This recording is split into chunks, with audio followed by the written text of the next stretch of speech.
Welcome to Ragnar Riders Shop Talk, the ultimate pit stop for all things two-wheeled and roaring.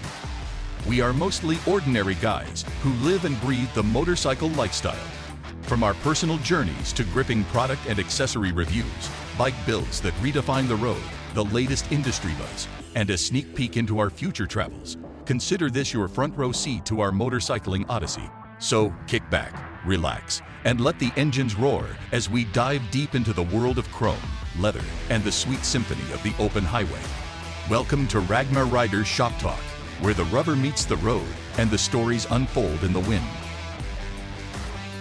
Good morning, good afternoon, good evening, whatever the case may be for you. Welcome and thank you for tuning into the Ragnar Riders podcast. I am one of your hosts, DJ Seeley.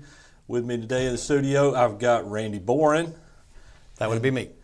This is our beginning to our podcast. Listen, I want you guys to get to know us, but I want you to get to know us organically as we move through. So I just want to jump into the meat and potatoes of things.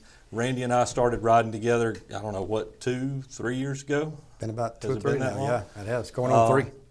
And really, we just want to share with you guys what we've learned as we've started our journey with Harleys, and we'll get into some other things as well. But our first series that we want to start with is the camshaft.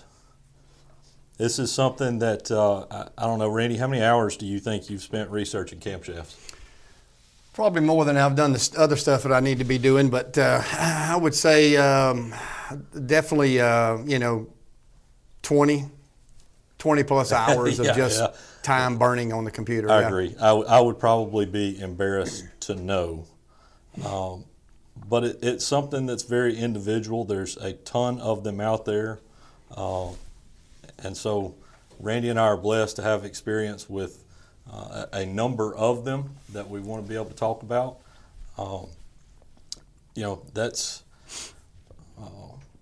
one thing that I didn't get early on when we started riding, when we started researching these. I didn't feel like there was any one person that I could go to that had experience with this one and this one and this one and this one.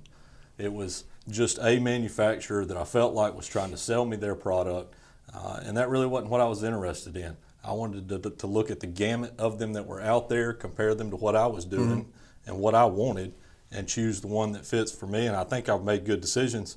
I'm pleased with what I've done so far. But I concur with that, just on that very note, because even discussing going to the local dealerships, was not really an option because they have their favorites. No, sure. One they want to push Screaming Eagle. I'm not opposed to it. One of our other guy that's not here that will be joining us at some point down the road, that's what he's got in his.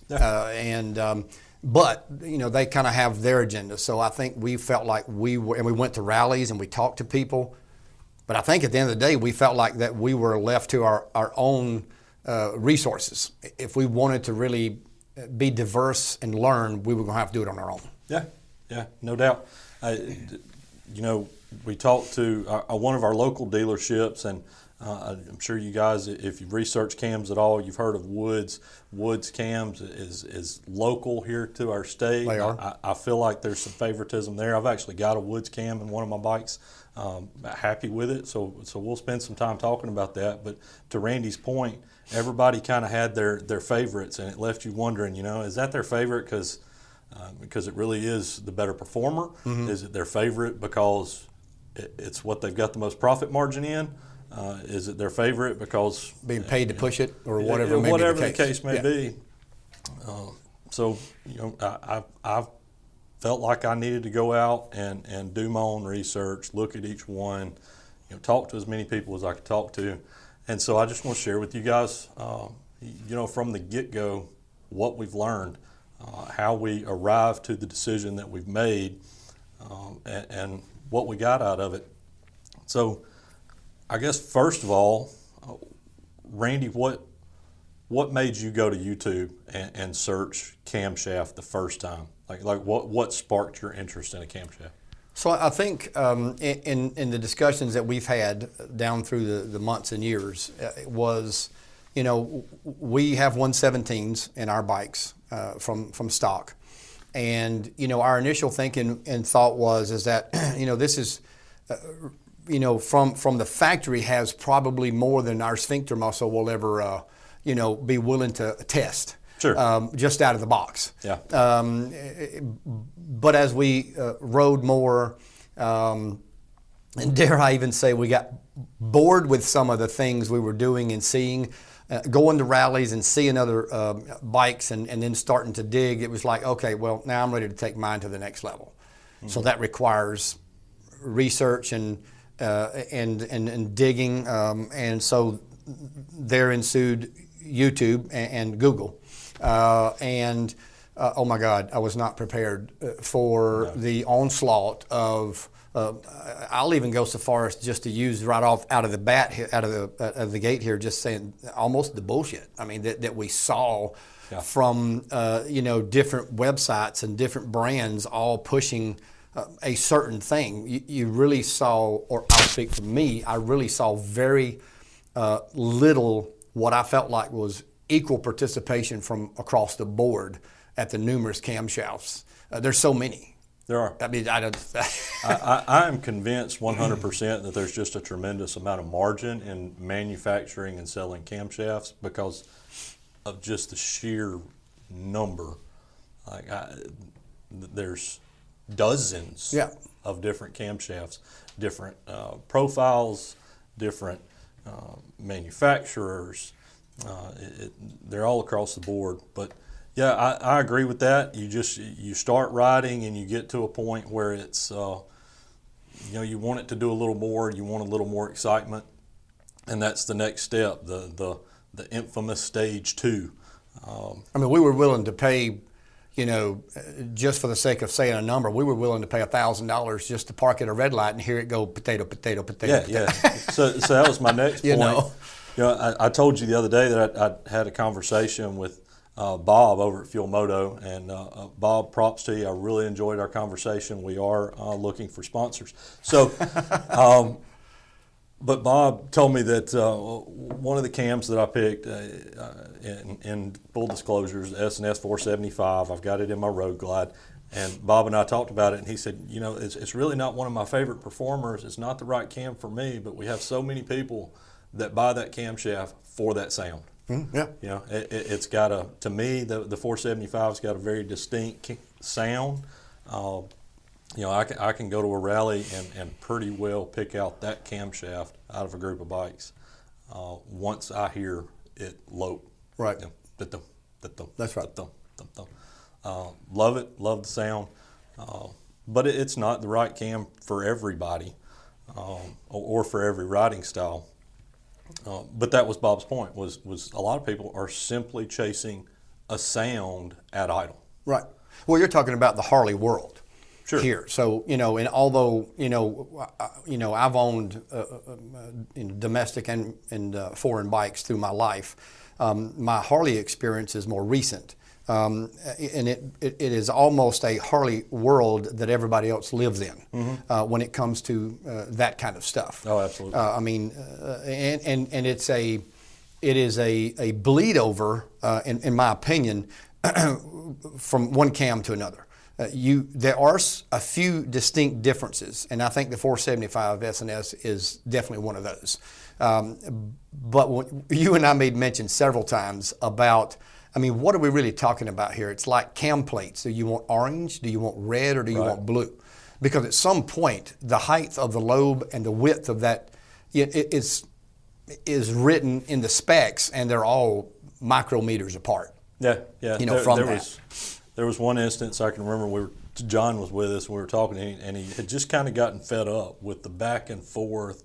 You're watching this video and this guy says this, and you're listening to this podcast and this guy says this, and he's like, I really feel like I could just take all these things, throw them in a box, shake the box up, and grab one out, and that's what I'd be happy with. Yeah. I don't know that he's wrong. I really, and technically, if you took any of them, if you did that, would you really put one in and go, damn, I chose the wrong one? I just didn't really do what I thought. I don't think that's the case. Now, maybe when you got up to the 5 Series and you got up to performance, big bore stuff, maybe then. Maybe there's some differences, but the stage 1, 2, and 3 situations with cams, I just think it's just too close. I don't, and even when you look at dyno charts, and to be clear, I don't want to get into a situation where we're spreading out 30 dyno charts and you're expecting me to analyze those and tell you much of anything. I'm not that guy, but their max torque and max horsepower from each camshaft are so similar.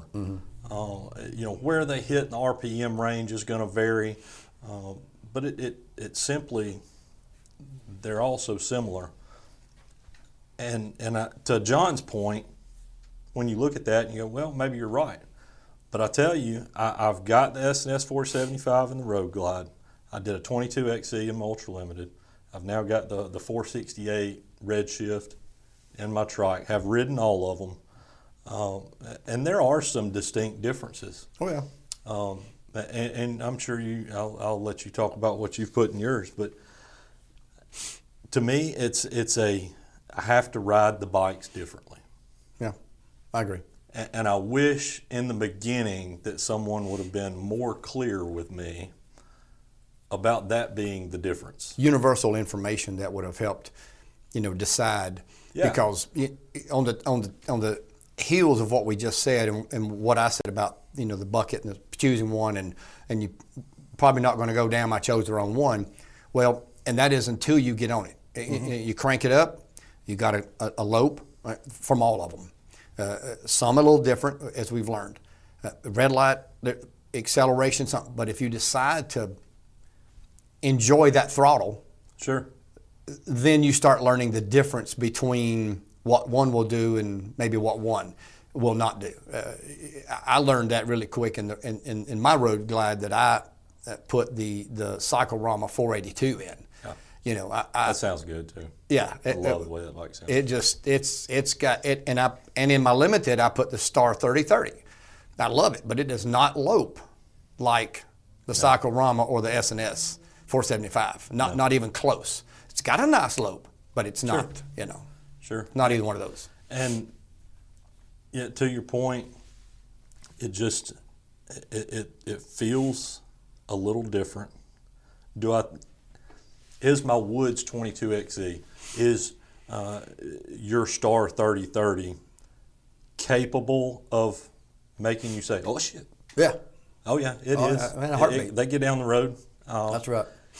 It's just a different pattern. I find with my Road Glide, slow speed maneuvers, I'm going to be in first gear on the Road Glide that on the Redshift 468 or the 22XE, I'd be doing in second gear. Right. Because first gear, it's liable to jump out from under me. Yeah. The 475 it likes more RPM. It wants to be 3,000 to 4,000 RPMs, no doubt about it. It's That's hungry. its happy spot, Yeah. and it wants more at that point. I agree. Much lower than that, and I'm jockeying the throttle a little more just to keep those RPMs up because it's going to chug a little bit down there at that 1,000, 1,500 range. And not motorcycles in general. And I run outboard motors in the boating world. They like the RPMs they like. Sure. And initially, initially getting back into motorcycling a few years back, kind of had to relearn that, thinking that, well, I'm going down the highway, I need to get to a low RPM and a high gear as quick as possible and just cruise. And motorcycles don't like that. No. And there's no performance really south of 3,000 RPMs. Mm-hmm. Most of your cams, especially on the Stage 2 version, are going to hit between 28 and 35, their initial catch. Some a little lower, some a little whatever. But that is a thing that we have both learned since we have cammed everything. Now we're getting to ride them and experience them. We're like, okay, now we see some difference, and we feel in the seat some difference. It likes RPMs. Yeah, it's. I don't want to compare the two; they're not the same. But if you take a guy that's never ridden a motorcycle, but maybe has driven a manual transmission car, his instincts on the motorcycle are going to be to use as little clutch as necessary. You know, you clutch in, clutch out. Yep. You know, shift, you're done, and not ride that clutch because you're going to burn up the clutch. And that was one thing with me getting started in motorcycling was understanding that that's a wet clutch, and you can ride in that friction zone, stay there all day. You're not wearing anything out. You're not wearing anything out. And the camshaft was no different. Once you put in one of these higher lift performance cams, you know, cruising 30, 40 miles an hour, I'm finding myself in third gear. Yeah. You know, you get up 50, 60 miles an hour, you're in fourth gear, and you're just sitting there. That's right. It's not like in the old truck that you used to beat around in, that it was, you know, you're constantly shifting and going to that higher gear. It's not there. My Road Glide will sit in fourth gear as long as I want it to be. Just thrilled to death to be there. Yeah, I agree. I think that's a scenario that, being in the motorcycle world, that you know, we've taken on the learning curves of that process. And I grew up in the automotive industry, so you know, trying to compare the two, there is some similarities, but technically, when you get down to the nuts and bolts of it, there's really not. You know, when I used to run, you know, trucks and some cars up at Lassiter Mountain here locally at some of the short tracks, you know, it was, you know, we were hot clutching it. There was no, we didn't use clutch. We started out with the clutch, and then after that, there was no clutch until we got to the end, because pushing a clutch in took time, and it took time we didn't have from a seconds perspective. But on a motorcycle, it's not necessarily that way, having. And that's another topic for another day, but you know, that in conjunction, clutch and other performance parts in conjunction with cams, you know, there's a noticeable difference in the performance of your bike. Even though we're nowhere near, you know, performance bagger. You know, we just got baggers that perform to our liking. Sure. And you know, there's no short track stuff in our future, at least anytime soon. But compared to what they were, I mean, holy mercy. Completely different bikes. Yeah. Yeah, no doubt. So when you start talking about camshafts, one thing that seems to be kind of defining factor amongst them, without getting into specifics, is you've got torque cams and you've got horsepower cams. Where do you live at? Would you say you're a horsepower cam guy or a torque cam guy? Well, you know, I think, and we've had these conversations, and I think that it's a riding experience based on what you're doing. You know, I've got two bikes, and one is kind of my bike, and I get on it and I haul ass, and I enjoy. I have a little more fun with it. The other one is a two-up bike. You know, the wife rides. We load it down with suitcases and things. Or whatever that case may be. So a little bit of an experience between the two. But I will say that at the stage 2 level, trying to find that cam that'll give you a little bit of both, I think is an advantage. Yeah. And with the Road Glide, I think I got a little bit of torque, but I definitely got the horsepower side of that Cyclorama 482. You know, we took a trip this fall me and my brother-in-law did, to Daytona, rode about 2,000 miles, a lot of fun, and he and I had some fun leaving some red lights a few times when the road was clear and everything was somewhat safe as it could be on a motorcycle. And he and I, you know, he's got a 107 in his 2017, and we'd pop the clutch at the red light, and first and second gear, you know, he hang with me pretty good, but when I hit third gear and about 3,500, he just waved by. Deuces. Yeah, that's it. I mean, because he would, every time he'd catch back up with me, he'd go, man, there's just that section of speed and RPMs that you leave, and that's past that torque part. That's all horsepower. On the Limited, on the other hand, you know, it's a heavier bike. It's got the Star 30-30, and the whole premise of the 30-30 was to bring both of them up equally. Yeah. I'm still learning it, but I think it gives me a little bit, because, you know, factory comes in at a very small cam. You know, they're 262s, 250s, whatever. I mean, they don't bring a lot to the table. Yeah, they don't. And they're built for EPA performances and conducive to Harley's mandates or whatever it is. MPGs or That's right. something. That's I right. don't know what they're built for. you know, and we discussed that, you know, hey, make sure that, you know, you try to keep some of that torque because, you know, when you take off in first gear, you need to be able to, you know, get off the ground, so to speak. Sure. And I'm still learning that part of it, but so far I'm pleased. Yeah. I would say I'm the same way. My Road Glide is same. It's my hot rod bike. I've got the apes on it. It's got the stretch bags and slammed rear end. You know, it's the hot rod bike. So went with the 475 in it. Love it. Went with the 22XE and the Limited like we talk about, but it's my touring bike. It's my country roads, you know, day trip bike, and I'm pleased with the choice I made in it. But it's more of a kind of like the Star 3030. It's just an all-purpose cam. The trike, which is my 2-up tour, wife rides with me on it, and much like on your Limited with Shelly, we go all over the place. Yep. And it is a torque cam made for the heavier load. Yep. All of its power comes in a lot sooner, a lot lower, works great. But what I do find is when I talk to people before making my decisions, I felt like with a bagger, everybody was trying to point me towards a torque cam. Yeah, I agree. Oh, that's a heavy bike. It's a, you know, oh, you're just touring around. And I don't know that I agree with them. No, I don't. No, I ride the two bikes differently for different purposes, and maybe it's just because I'm blessed and have bikes that I can have intentional purposes for, and other people don't. And right. But to just make a blanket statement and say, "Oh, you ride a bagger, so you need a torque cam," I don't agree with that. No, I don't. And I think it was.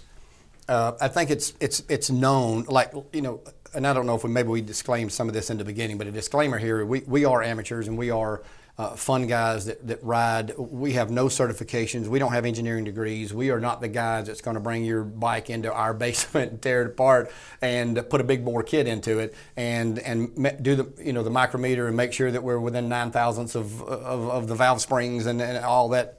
That's not us. What we are, though, is Google mechanics, all right? YouTube mechanics, and we've done a lot of R&D on our own stuff, and you can learn a lot that way. Yeah. And we figured out that some of the myth, if you want to call it that, that's out there is just that, and that is a myth. Yeah. When we go to rallies in 2024, the last several years that we've went, it's a bagger's world. And everybody's not putting in torque cams. I mean, it used to 20, 30 years ago, you had Sportsters and you had the more what would be known as the biker bikes, whatever that might have consisted of and whatever brand. But today, nah, everything else just lives around in rent space in the bagger world. And we have figured out now, and I think it's coming around more and more popular, is that you can take an 850-pound bagger and put a horsepower cam in it and make that mofo smoke. Yeah. I mean, I've got one and you've got one. So we know it can happen. If you don't think you can get excited, come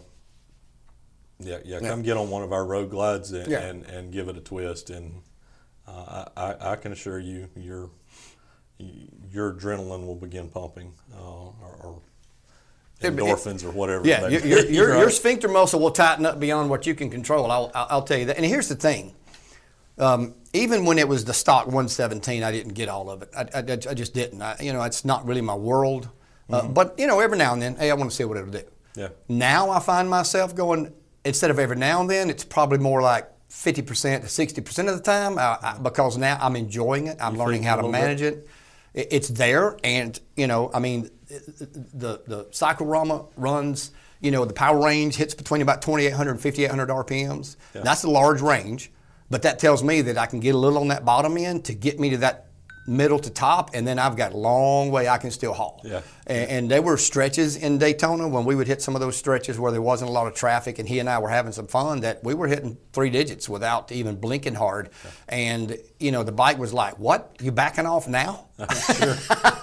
Sure. I'm just feeling it. Let's go. Right.